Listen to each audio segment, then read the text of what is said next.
considering that Donald Trump backed out of the September 10th debate, then agreed to it, and is now threatening to drop out again, kind of seems like we won't have a definitive answer on whether or not he'll show up until we actually see him standing on stage with Kamala Harris. But in the meantime, the Harris campaign sure seems to be having some fun needling him. Earlier today, the campaign shared this video writing, "You scared Donald Trump," followed by a chicken emoji. Why not debate her? We'll wait. But because they already know everything. They say, oh, Trump's, not doing the debate. That's the same thing they say now. I mean, right now I say, why should I do a debate? I'm leading in the polls. And everybody knows her. Everybody knows me. Joining me now is senior advisor for the Harris-Walz campaign. We don't know what role he had in the chicken thing there, but he may have had one. Ian Sams, thank you so much for being here. So let me start. I mean, I just gave my own take on this. I think it's a very smart strategy to push for the mics to be unmuted. The campaign clearly feels very strongly about that provision. Why is that from your end?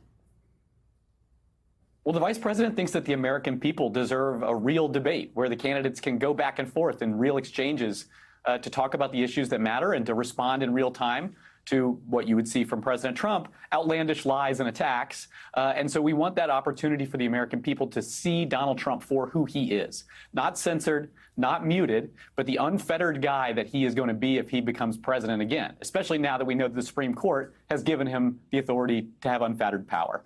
And so I think it's really important that the American people get to see these two candidates live, unmuted. I want to talk a little bit about this issue. We think that President Trump may not have known that his handlers were trying to keep him muted. I mean, So I don't awkward. really blame his campaign manager team, whether it's Susie or Chris. I don't blame them for wanting to keep Donald Trump quiet. His outbursts often get him in trouble. But I think we heard from the horse's mouth today that he is willing to do this with an unmuted microphone, and he said that he would probably prefer that. So what makes you think he didn't know? In the negotiations and discussions with ABC and with their campaign over this debate, it just seemed to be the case. And does it seem, you see reference, I mean, he did say that he would be open to doing it with the mics on. Let's watch that, because I want to ask you about where you think it sits as of now. Would you want the microphones muted in the debate whenever you're not speaking? We agreed to the same rules. I don't know. It doesn't matter to me. I'd rather have it probably on. So he said, I'd rather have it probably on. Do you feel like it's settled? I mean, how confident are you that he'll actually honor his word and show up at the debate?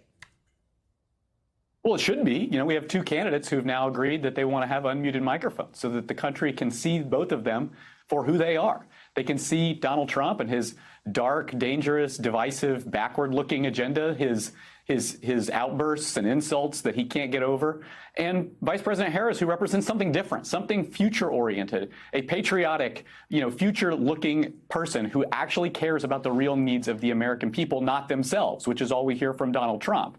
And so in order to be able to have those exchanges, have frank dialogue with one another in the debate, it's great that both candidates want to do that. And hopefully Donald Trump's team doesn't try to keep him muted and keep him hidden so that the American people can't hear him. I see what you did there. I want to ask you about some of the endorsements that have come out, because more than 200 McCain, Romney, and Bush alumni endorsed Harris. That's a big deal, no question. But there are some big names like McMaster, Kelly, Cheney, Romney, and others. There's kind of confusion over this. I mean, is the campaign reaching out to people like that to ask for their public endorsement? Is it that they're unwilling or not ready to, or what's going on exactly? Well, we certainly would welcome the support of any of these Republicans who are patriotic people who believe in this country and our founding principles, and who frankly see Donald Trump for the danger that he is, the unhinged, dangerous person that he is. You talked about H.R. McMaster. This was his national security advisor. And just this week, he said, this is a dangerous guy. And so we would hope that this is a campaign that welcomes those people in. You mentioned 250-ish Romney, McCain, Bush alumni who endorsed her today, a four-star general who served under President George W. Bush in his first ever presidential endorsement today.